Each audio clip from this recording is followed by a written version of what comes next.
Né à Paris, d'origine congolaise, il vit à New York et est en train d'apporter une bouffée d'air frais sur la scène du hip-hop international.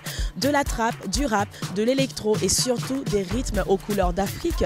On retrouve tout cela dans sa musique. Si je vous dis Malidou Badila, ça ne vous parle pas? Bon, allez, vous venez avec moi. On va aller voir Young Paris qui sera sur la scène de la Grande Halle de la Villette pour la soirée Kinshasa, mon amour.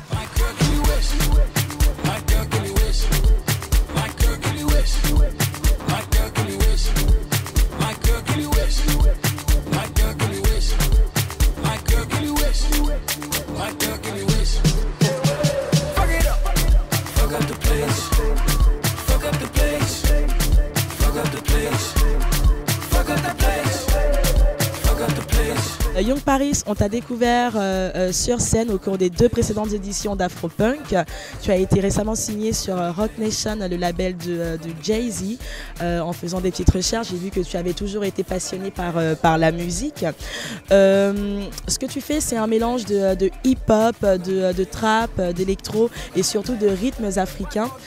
Ça, c'est ma description. Mais du coup, pour les personnes qui ne te connaissent pas, comment tu décrirais plus en profondeur ce que tu fais? Bon, à ce moment, je rentre dans l'univers de Afrobeats, en fait. C'est un mélange des sons qui viennent de l'Ouest Afrique. Et moi, c'est un mélange de tout. Il y a un côté d'art, il y a un côté de danse, il y a un côté de musique. Mais pour moi, ça juste vient de mon puissance, de comment mes parents ils ont nous élevés. Ouais. Et à ce moment, c'est juste mon mélange de mon univers de Young Paris. C'est là, en fait. Tes parents étaient musiciens, de très grands musiciens. Mais toi, à quel moment tu t'es rendu compte que cette forme d'art était faite pour toi? Pour moi, en fait, j'ai rentré dans la musique. J'étais né dans la musique. Mon père était un grand danseur. Et on a grandi dans les studios de danse, en fait. Alors même à jeune, 3-4 ans, j'avais des tam-tams déjà. Et on était sur scène jusqu'à peut-être à 7 ans. 7 ans déjà, j'étais sur scène. Alors pour moi, c'était toujours le performance, c'était toujours la musique. Alors je ne sais pas exactement quand j'ai commencé, mais j'étais toujours dans l'art, tu vois. D'accord. Ouais. Je pense que tu as dû entendre cette question à plusieurs reprises. Mais qu'est-ce que signifient les signes sur ton visage? Ça, c'est un marque de famille. Ça vient de notre village au Congo. Et comme mon père, quand mes parents et mon père et ses amis ils ont fondé le ballet national du Congo, ça c'était leur marking pour montrer le Congo et comment ils ont représenté leur propre village, tu vois. Et j'ai grandi avec ça, avec des couleurs différentes, mais dès que mon père était mort, ça fait 2012, j'ai continué le blanc pour lui pour montrer notre marque de famille en fait. Et le blanc on porte pour les ancêtres. Voilà. Quand on écoute ta musique, on sent que tes paroles sont très engagées. Qu'est-ce qui t'inspire dans la composition? Il y a un thème, en anglais on dit social awareness, ça veut dire que tu penses un peu de qu'est-ce qui va dans la vie. Après il y a un autre côté qui est juste feel good, c'est le vibe, t'es dans un univers de danse et les célébrations, tu vois. Mais pour moi à ce moment c'est juste le feel good. Je veux que les gens ils écoutent ma musique et ils rentrent dans un vibe, tu vois. D'accord. Alors, pour ceux qui ne savent pas, Young Paris est aussi un grand activiste. Tu es à l'origine des Melanin Mondays. Est-ce que tu pourrais expliquer au public? Bien sûr, je sais tout. Melanin Mondays, c'est tous les lundis, tous les peuples dans le monde qui ont la mélanine, ils embrassent leur mélanine. C'est juste à dire que nous, comme les gens de couleur, on a la puissance d'être fiers de notre couleur. Et c'est juste une mentalité de self-love, self-awareness. Et ça aide les gens. Juste les petites choses dans la vie qui aident les gens, on peut être un peu plus fiers de leur existence, tu vois. D'accord. En tout cas, c'est un super concept. Je vous invite à aller découvrir ça sur Instagram. Chaque lundi, il y a une nouvelle photo avec de très belles couleurs, avec de très belles femmes noires. Tu les aides à se sentir plus belles et à prendre confiance en elles.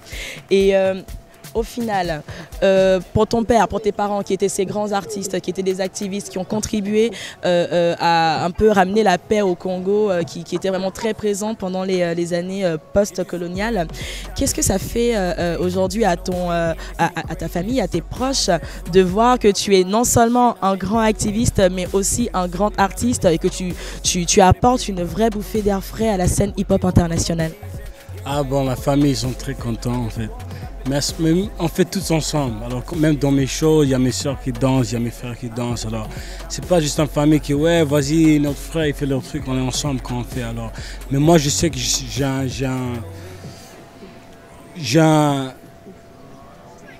mon journey, tu vois. Je sais que moi j'ai un path que je dois créer et la famille on est là pour me supporter. Mais on fait tout ensemble en fait, on est ensemble. D'accord, bah, c'est super. Est-ce que tu as un mot, un dernier mot pour les personnes qui nous regardent, pour la jeunesse, pour tes fans, pour nous, Afro Vibes? Stay in touch with Young Paris. Rock Nation. Merci beaucoup.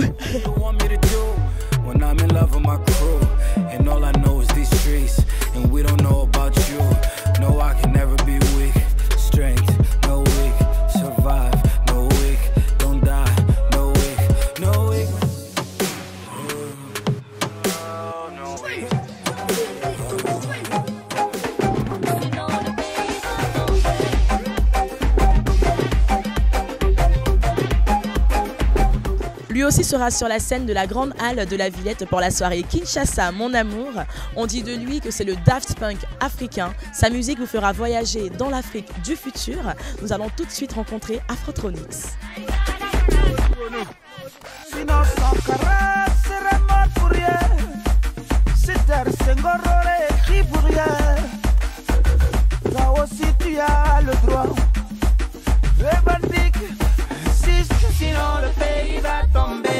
Bonjour Afrotronics, merci de nous accorder cette interview. Bonjour, c'est un honneur d'être ici. Super. Alors pour ceux qui ne te connaissent pas, Afrotronics, tu étais donc le leader et le guitariste du groupe de vocalistes H-Sao. Mais depuis quelques années, on te connaît plus sous le nom d'Afrotronics. Comment t'es venue l'idée de monter ce projet? C'est l'envie de présenter, si tu veux, la musique africaine autrement. Et Afrotronics, ça vient avec un concept, donc avec thème l'afrofuturisme. Donc j'essaie de projeter avec mon art, ce nouveau art, l'Afrique de demain, l'Afrique de 2150. Ça c'est le plus proche. D'accord. Bah, justement, je pense que ça intrigue beaucoup de personnes. Qu'est-ce que cet imposant casque signifie? Le symbolique, si tu veux, l'historique lié à ça, c'est que ça vient de la tribu Sar. Donc, la tribu Sar, c'est la tribu de mes parents, en fait. Pour devenir majeur, les jeunes ils vont en brousse garçon, ils vivent des initiations et quand ils sortent, ils ont un genre de casque comme ça, mais fait en paille. Donc j'ai voulu garder ça pour, dans le temps, garder. Et je me dis, je m'initie à cette nouvelle mission. Donc. Lui, je l'ai fait à ma façon, donc la version, si tu veux, urban de ce qu'eux ils font. Alors, c'est tout ce que ça représente dans le fond, mais ça fait cool. Bah, c'est super, donc pour ceux qui ne savent pas, là, tu es tchadien, donc la tribu Sar, voilà. C'est le Tchad au cœur de l'Afrique, c'est le Tchad, le mélange de l'Afrique maghrébine et bantou, c'est d'où je viens.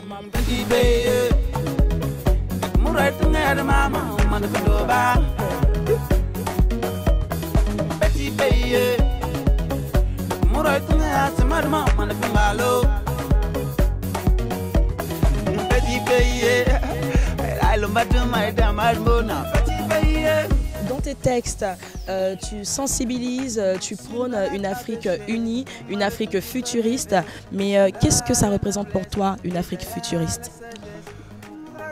Alors, si tu veux, dans le passé, on n'a pas eu tellement d'impact sur l'écriture de notre passé. Et quelque part, c'est la revendication de notre identité en tant qu'Africain. Parce que sur le prochain album, justement, j'aborde plusieurs fois ce thème. Autant notre spiritualité, on est rendu... la spiritualité africaine elle est comme primitive, c'est comme ça que les ethnologues le définissent.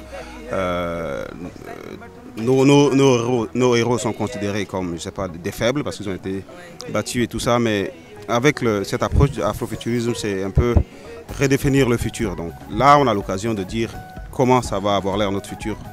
Parler de ça aujourd'hui, je pense que ça donne espoir, ça nous fait sentir grand. Donc, si tu veux, c'est la mission principale, juste redonner confiance à l'Africain et faire la lumière sur ce qu'on est vraiment, pas ce qu'on dit qu'on est, en fait, parce qu'on n'est pas ce qu'ils disent qu'on est. D'accord. En tout cas, c'est une super démarche. Et du coup, là, donc, le 30 mars, on va te retrouver sur scène aux côtés de Bongwana Star. Ce sera une première collaboration entre vous. Comment la rencontre s'est effectuée? En fait, moi j'ai été approché pour produire leur prochain album. C'était un super band. J'étais honoré de faire le prochain album parce que le premier, ils ont gagné tellement de prix. Et donc là, on s'est vu au Portugal pour une résidence, pour construire un peu les pièces. Et du coup, ça a comme fini sur ce... il fallait finir sur un show. Donc là, si tu veux, le show, c'est une création que je lead un peu avec eux. Je prends le trash de Kinshasa, rock, punk, que je fusionne avec la musique électro, mais un peu plus mainstream, pour le rendre un peu plus accessible. Donc ça va vraiment exploser. C'est Fiesta, mais dans une autre ambiance.